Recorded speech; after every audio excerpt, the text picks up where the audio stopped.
ത്രിയേക ദൈവത്തിന്റെ അതിപരിശുദ്ധ നാമത്തിന് മഹത്വം ഉണ്ടായിരിക്കട്ടെ. ഏറ്റവും ആദരണീയരായ ദൈവജനമേ, ഈ പരിശുദ്ധ നോമ്പിന്റെ അവസാന നാഴികയിൽ കൂടിയാണല്ലോ ഞാനും നിങ്ങളും കടന്നു പോകുന്നത്. ഈ 2025 ആണ്ട് നോമ്പ് നമ്മെ പഠിപ്പിക്കാൻ ആഗ്രഹിക്കുന്ന പാഠങ്ങളെ നെഞ്ചോട് ചേർത്ത് പിടിച്ചുകൊണ്ട് കർത്താവായ യേശു ക്രിസ്തുവിന്റെ ഉദ്ധാനത്തിന്റെ കിരണങ്ങളെ നമ്മിലേക്ക് ആകർഷിപ്പാനായിട്ട് കണ്ണുനീരിന്റെയും പ്രാർത്ഥനയുടെയും അനുഭവത്തിലാണല്ലോ ഞാൻ നിങ്ങളും.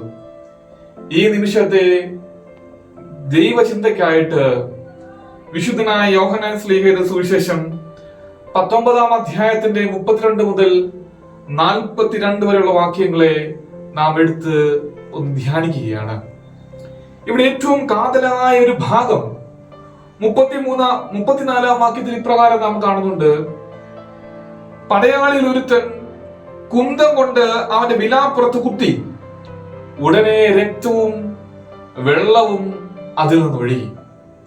പ്രിയമുള്ളവരെ, കർത്താവായ യേശു ക്രിസ്തുവിന്റെ വിലാപ്പുറങ്ങളിലേക്ക് പടയാളിൽ ഒരുത്തൻ കുന്തം കൊണ്ട് കുത്തുകയും അതിൽ നിന്ന് രക്തവും വെള്ളവും ഒഴുകുകയും ചെയ്തു. ഇവിടെ ഒരു ചോദ്യം: ആർക്ക് വേണ്ടിയാണ് ദൈവമായിരുന്ന മനുഷ്യൻ കാൽവറിയിൽ യാഗമായി മാറി മരണത്തിന് കീഴടങ്ങിയത്? പ്രിയമുള്ളവരെ, സംശയരഹിതമായി പറയാൻ സാധിക്കും, ഈ മനുഷ്യ മാനവകുലത്തിന്റെ വീണ്ടെടുപ്പിന് വേണ്ടിയാണ് കർത്താവായ യേശു ക്രിസ്തു കാൽവറിയിൽ യാഗമായി മാറിയത്. പ്രിയമുള്ളവരെ, എത്രയോ നിർവചിക്കാൻ സാധിക്കാത്ത വണ്ണം അത്ഭുതകരമായ കാര്യമാണ് നടന്നത്. സൃഷ്ടാവ് സൃഷ്ടിക്ക് വേണ്ടി സൃഷ്ടിയായി മാറി, സൃഷ്ടിയാൽ യാഗമായി മാറിയിരിക്കുന്ന അനുഭവം. മനുഷ്യനെ ദൈവമാക്കുവാൻ വേണ്ടി ദൈവം മനുഷ്യനായി മാറി മനുഷ്യരുടെ കൈകളാൽ യാഗമായി മാറുന്ന അനുഭവം. പ്രിയമുള്ളവരെ, ഇവിടെ ചൊരിയപ്പെട്ടിട്ടുള്ള രക്തവും വെള്ളവും എനിക്കും നിങ്ങൾക്കും വേണ്ടിയാണ് എന്നുള്ള ഉൾബോധ്യം ഈ പരിശുദ്ധമായ നോമ്പ് നമ്മെ പഠിപ്പിക്കുകയാണ്. എന്തിനു വേണ്ടിയാണ് ഈ രക്തവും വെള്ളവും ചൊരിയപ്പെട്ടിട്ടുള്ളത്? വിശുദ്ധനായ യോഹന്നാൻ ശ്ലീഹ 1 അധ്യായത്തിന്റെ 29 വാക്യത്തിൽ ഇപ്രകാരം പറയുന്നുണ്ട്: ലോകത്തിന്റെ പാപത്തെ വഹിക്കുന്ന ദൈവത്തിന്റെ കുഞ്ഞാട്. ലോകത്തിന്റെ പാപത്തെ വഹിക്കുന്ന ദൈവത്തിന്റെ കുഞ്ഞാട്. ആ കുഞ്ഞാടിന്റെ പാപമല്ല, ലോകത്തിന്റെ പാപമാണ് ആ കുഞ്ഞാട് വഹിക്കുന്നത്. ഇവിടെ ആരാണ് ആ കുഞ്ഞാട്? കർത്താവായ യേശു ക്രിസ്തുവാണ്. ലോകത്തിന്റെ പാപം ആരുടേതാണ്? എന്റെയും നിങ്ങളുടെയും പാപങ്ങളാണ്. എന്റെയും നിങ്ങളുടെയും പാപങ്ങൾക്ക് വേണ്ടിയാണ് കർത്താവായ യേശു ക്രിസ്തു കാൽവറിയിൽ യാഗമായി മാറിയത്. പാപത്തിനു വേണ്ടി യാഗമായി മാറിയ, മനുഷ്യകുലത്തിന്റെ പാപത്തിനു വേണ്ടി യാഗമായി മാറിയ കർത്താവായ യേശു ക്രിസ്തു ആകുന്ന ദൈവത്തിന്റെ കുഞ്ഞാട്. പ്രിയമുള്ളവരെ, ഏദന്റെ പറുദീസയിൽ തിരസ്കരിക്കപ്പെട്ടുപോയ ആദാമിനും ഹവ്വയ്ക്ക് വേണ്ടി സൃഷ്ടാവ് മനുഷ്യനായി മാറി യാഗമായി മാറിയ അനുഭവം. ലോകത്തിന്റെ പാപത്തിന് വേണ്ടി മാത്രമല്ല പ്രിയമുള്ളവരെ.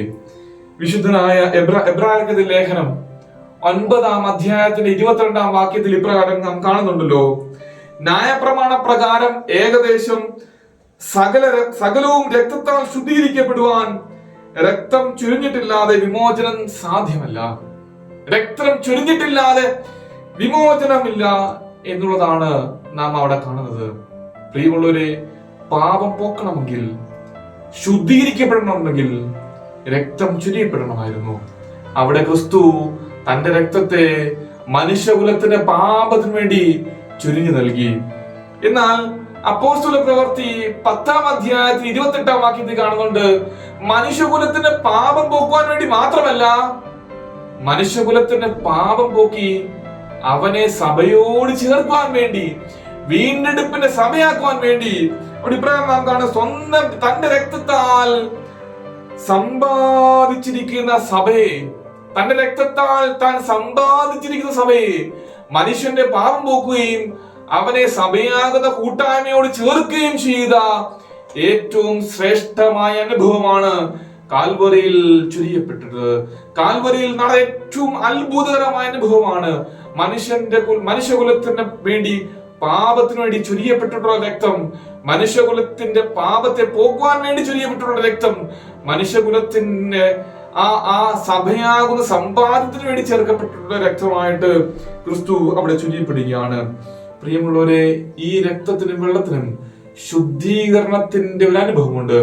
ഈ രക്തത്തിനും വെള്ളത്തിനും മനുഷ്യന്റെ പാപത്തെ ശുദ്ധീകരിക്കാൻ വേണ്ടിയുള്ള വലിയ അനുഭവമാണല്ലോ കാണുന്നത്.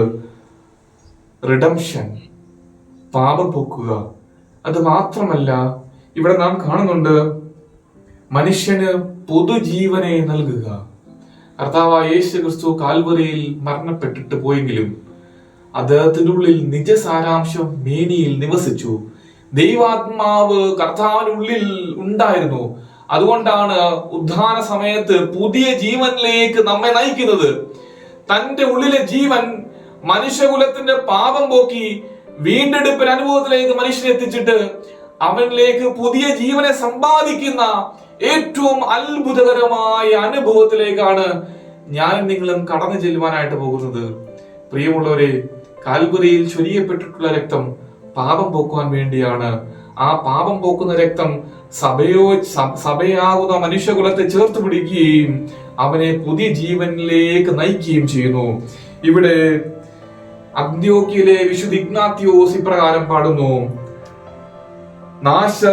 നശിപ്പാൻ കഴിയാത്ത സ്നേഹമായ അവന്റെ രക്തം ഞാൻ ആഗ്രഹിക്കുന്നു.